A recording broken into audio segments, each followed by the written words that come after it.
ابتدائی دور ہے، بالکل بچہ بھی ہے، کھیل بس لائف، اس کے سوا اسے کوئی زندگی سے سروکار ہی نہیں، زندگی کے تلخ حقائق ابھی اسے معلوم نہیں۔ بھوک لگی تو رو پڑے، ماں نے دودھ پلانا ہے، کھلانا ہے، ان سے تو کچھ نہیں کرنا اس نے، وہ لعب کھیل۔ لیکن تھوڑا سا آگے چلتے ہیں، ٹین ایجر سٹیج میں جب داخل ہوتا ہے آدمی تو اب وہ نرا کھیل، معصومانہ کھیل نہیں رہتا، اس میں تلذذ، سینشول گریٹیفیکیشن کا عنصر شامل ہو جاتا ہے۔ اب اس کے کہا لہو، اعلموا انما الحیات الدنیا لعب و لہو۔ ذرا آگے بڑھیے تو انسان پر سب سے زیادہ دھن سوار ہو جاتی ہے، بناؤ سنگھار، میرا لباس فیشن کے مطابق ہو، کہیں ایسا نہ ہو مذاق اڑے۔ اپنے لباس کے بارے میں بہت کانشیس ہوگا، اپنے ہیئر کٹ کے بارے میں بہت کانشیس ہوگا، ہر چیز کے بارے میں بہت کانشیس۔ زینت، بناؤ سنگھار، آرائش، زیبائش۔ اس سے ذرا آگے گئے، تکاثر فی الاموال والاولاد، تفاخر بینکم۔ یہ سمجھیے کہ تقریباً 30 برس کی عمر جب انسان کی ہوتی ہے، اب فخر، تفاخر، یا دولت پر فخر ہوگا، یا نسب پر فخر ہوگا، یا اپنی کسی سیاسی حیثیت پر فخر ہوگا، اپنی چودراہٹ پر فخر ہوگا۔ تفاخر بینکم،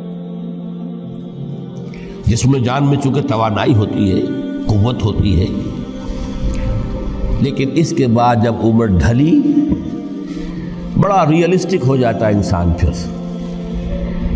یہ جو چوتھی سٹیج تھی، اس میں تو یہ کہ مونچھ نیچی نہ ہو، چاہے سب کچھ میں اپنا خرچ کر دوں، داؤ پہ لگا دوں، لیکن مونچھ نیچی نہیں ہوگی۔ آخری سٹیج وہ ہوتی ہے کہ پھر ہوکا لگ جاتا ہے آدمی کو، تکاثر فی الاموال والاولاد، مال اور اولاد کی کثرت کثرت کثرت۔ اب یہ ہوتا ہے کہ مونچھ نیچی کیا، مونڈ بھی دی جائے تو کوئی حرج نہیں، مال آنا چاہیے، ویری ریئلسٹک۔ اور اسی حال میں انسان ہوتا ہے۔ آخری پارے کی صورت نے پھر اس میں ایڈ کر کے اس کے اوپر مہر لگا دی، الہاکم التکاثر حتی زرتم المقابر۔ یہ تکاثر جو ہے پیچھا نہیں چھوڑتا۔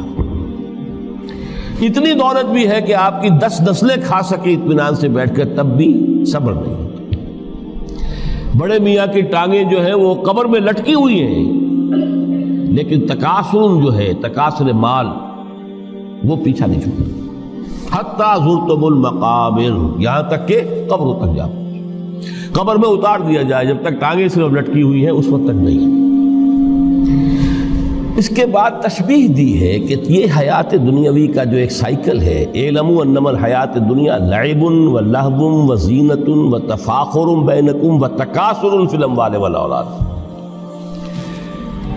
اب اس کو کمپیئر کیا ہے پلانٹ کنگڈم میں جو سائیکل چل رہا ہے۔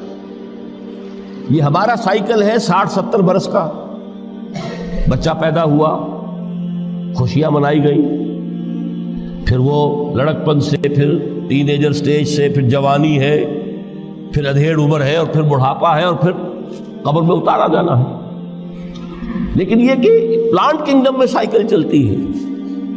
کمثل غیث اعجب الکفار نباتہ ثم یہیج فتراہ مصفرا ثم یکون حطاما۔ یہ 4 سٹیج ہیں۔ جیسے بارش برستی ہے تو سبزہ نمودار ہوتا ہے، اور کاشتکار کو بڑا اچھا لگتا ہے، اس نے بیج بویا تھا، اس نے محنت کی تھی، اس نے ہل چلایا تھا۔ اعجب الکفار نباتہ، اس کو بہت اچھا لگتا ہے، دل باغ باغ ہو جاتا ہے۔ جیسے آپ کے یہاں بیٹا ہوا، پوتا ہوا، خوشیاں مناتے ہیں آپ۔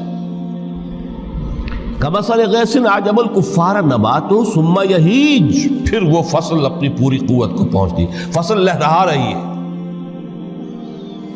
فتراہ مصفرا، پھر وہ زرد ہو جاتی ہے۔ وہ ہریاول اب ختم ہوئی، اب فصل پک گئی ہے، اب وہ زردی پر آ گئی ہے۔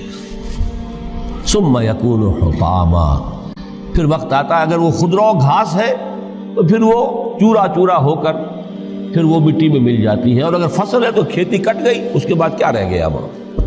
وہ چورا ہی رہ جاتا ہے باقی۔ یہ لائف کا سائیکل چل رہا ہے، 3 مہینے کا ہو، 4 مہینے کا ہو، یہ ہے پلانٹ کنگڈم کا، وہ ہے سائیکل انسانی زندگی۔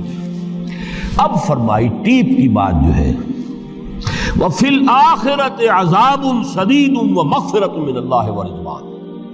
دیکھو دنیا کی زندگی تو ان سٹیجز سے ہو کر گزری جانی ہے، جو پیدا ہوا ہے اس پر بڑھاپا بھی آئے گا، موت بھی آئے گی۔ کل نفس ذائقۃ الموت، جو سورہ آل عمران کی 185ویں آیت کا پہلا جملہ تھا۔ ہر انسان کو جو پیدا ہوا موت آ گئی۔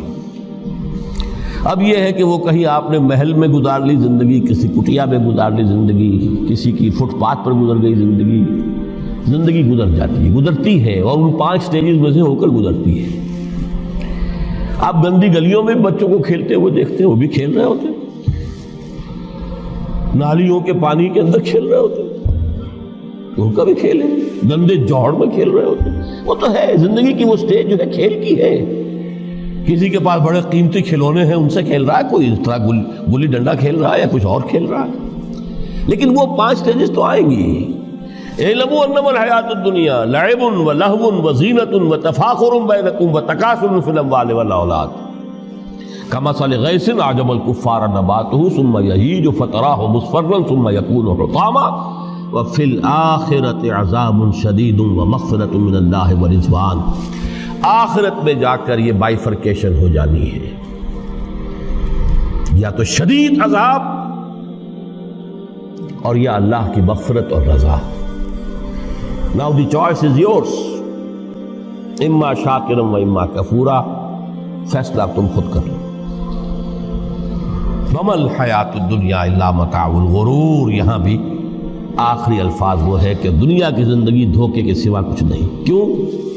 اگر تو دنیا کی زندگی میں گم ہو گئے، جیسے کہ اقبال نے کہا ہے کہ کافر کی یہ پہچان کے آفاق میں گم ہے، اور مومن کی یہ پہچان کہ گم اس میں ہے آفاق۔ دنیا میں رہو، طالب دنیا نہ بنو، طالب عقبہ، طالب آخرہ۔ دنیا میں رہو، برتو، استعمال کرو، تمہارے لیے پیدا کیا گیا، بھائی برتو، متاع ہے، برتنے کی شے ہے۔ ہاں حلال اور حرام کی پابندیاں سامنے رکھو، باقی برتو۔ مطلوب یہ نہ ہو، مقصود یہ نہ ہو، مطلوب آخرہ ہو۔ انما الدنیا خلقت لکم وانتم خلقتم للآخرہ۔ منزل وہ رہے، مستحضر رہے، سامنے رہے کہ میں تو اجنبی ہوں، یہاں یہ میرا وطن نہیں ہے۔ الدنیا سجن المومن و جنت الکافر۔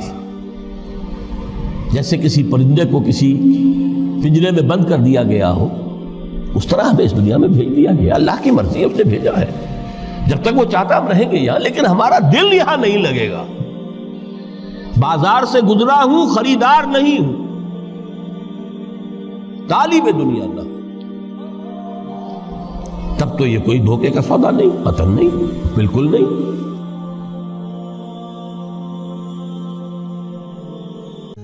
رب رب کر دے بڈھے ہو گئے اتے ملا پنڈت سارے، رب دا کھوج کھرا نہ لبا اتے نہ کیتے بئی نظارے۔